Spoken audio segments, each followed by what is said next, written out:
Welcome to The Burning of the Midnight Lamp, where we are dissecting music history, album by album and track by track. And the track we are looking into today is Dead Man Walking from David Bowie's Earthling album from 1997, his 21st album. It's a song written by David Bowie and Reeves Gabrels, and we'll start by listening to this long, nearly 7-minute long track.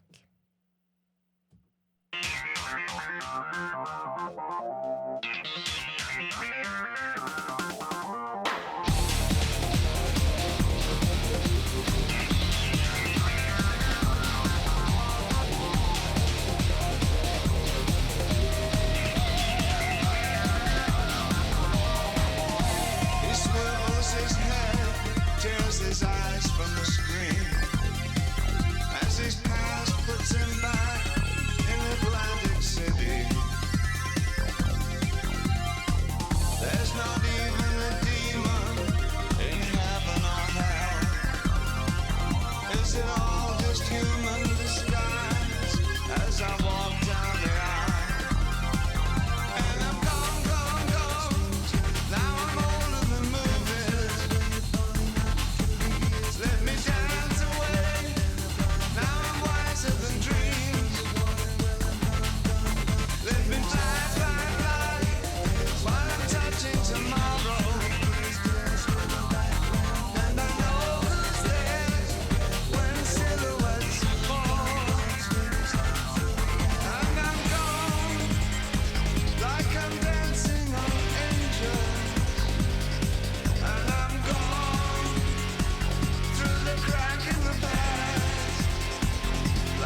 Ending on some Latino piano chords there at the end.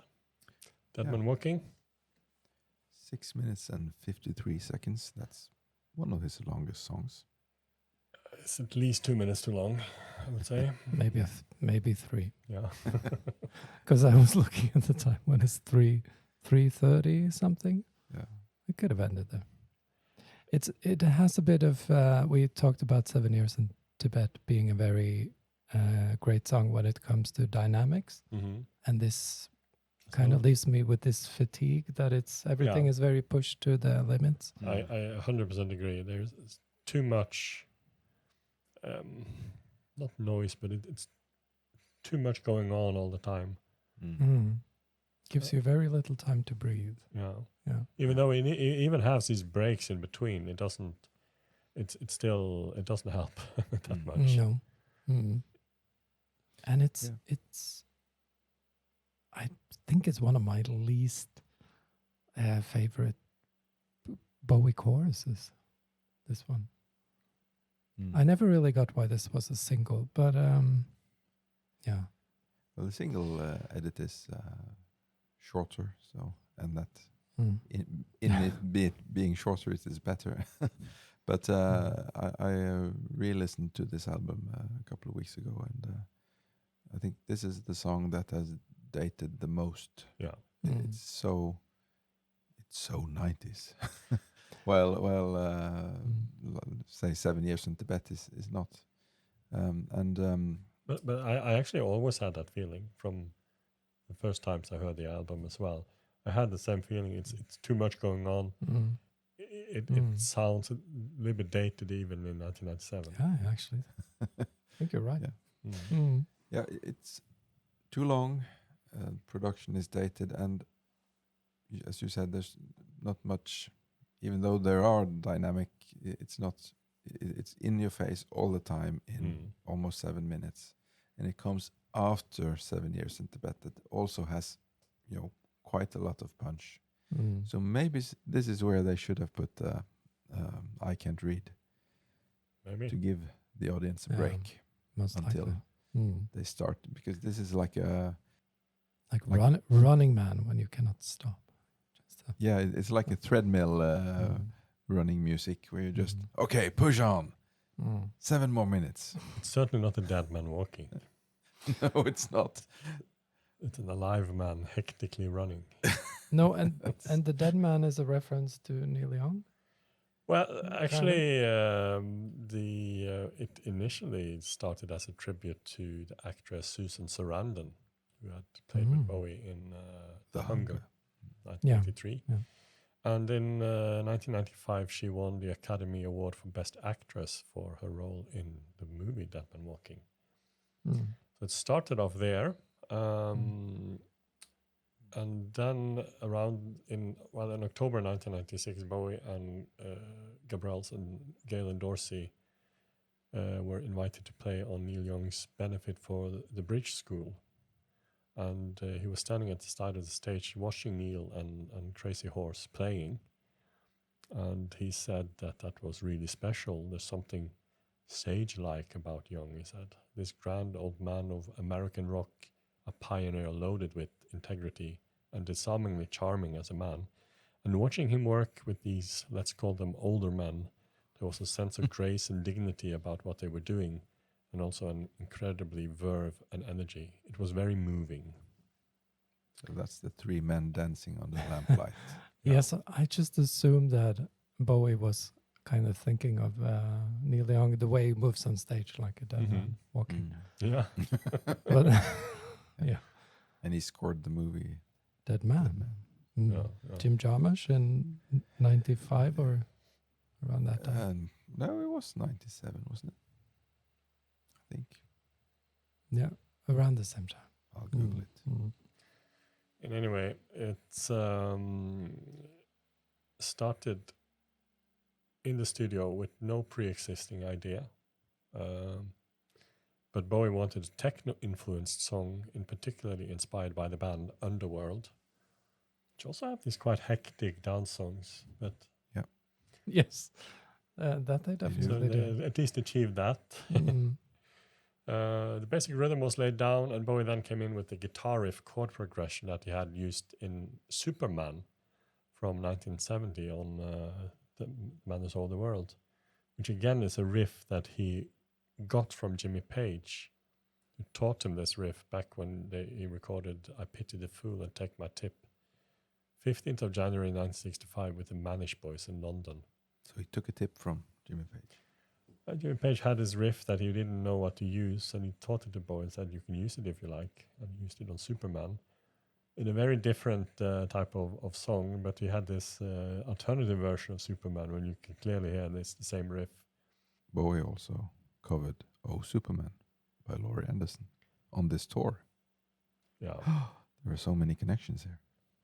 I don't think that's any musical connection to that. No. But that's all. But he did play an acoustic version of this song together with Chris Cabral. I would say that's a much better version, actually. There's a good song underneath here.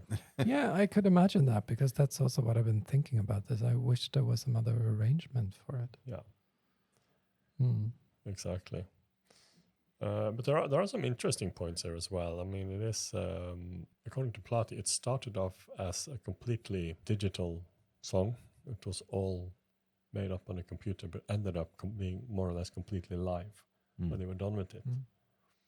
So it's a cool transition from being something computer-based to being an all-live track. According to Gabrels, the starting point for the guitar was an electric guitar with a built-in speaker that gave a phasing type sound, and they sampled this for this song. That's the beginning. Then we have Garston playing a bebop jazz piano solo towards the end of the song. That's nice. And I really like how it just it's a great ending to the song. Yeah, Yeah. that's the best part of this. Yeah, I agree. There's also a great Moog synth solo that Platy was playing towards the end of the song. I'll say I enjoyed that one. And this is the only song on the album that had the vocals recorded twice. All the other songs were recorded on the first take by Bowie. He did so here as well, but unfortunately for Platy, he deleted it by a mistake. Easy come, easy go. That's rough. And it's also when they started, or the second verse of the song was actually written after the mixing had begun. Platy mentioned that he had just used the first verse twice as a placeholder, and they had forgot about it. And Bowie then said, all right, went away for 10 minutes, came back with the lyrics, went into the studio and did the verse. And Platy said that it all puzzled him how it seemed so easy for Bowie to just do that. It happened all the time. And that was the last day of mixing the album. Gabrels had a slightly different story in 2021 when he said that he locked Bowie away for 30 minutes after removing his phone and laptop so that Bowie had no distractions. Maybe there's a combination of those. We have Galen Dorsey singing a little bit on this track as well. According to Platy, this was a recording that he had done while Dorsey was just ad-lib singing in the studio. And he sprinkled them around here and there as happy accidents. Yeah. This works. The song was released as the third single from the album, released in March 1997.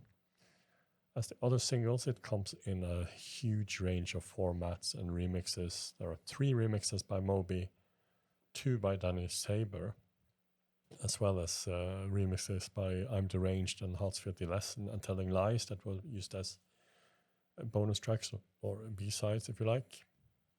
So in Europe, there were 3 different CD singles. The UK had 2 different ones, in addition to a 12-inch vinyl single. Japan had a version. There was an Australian version.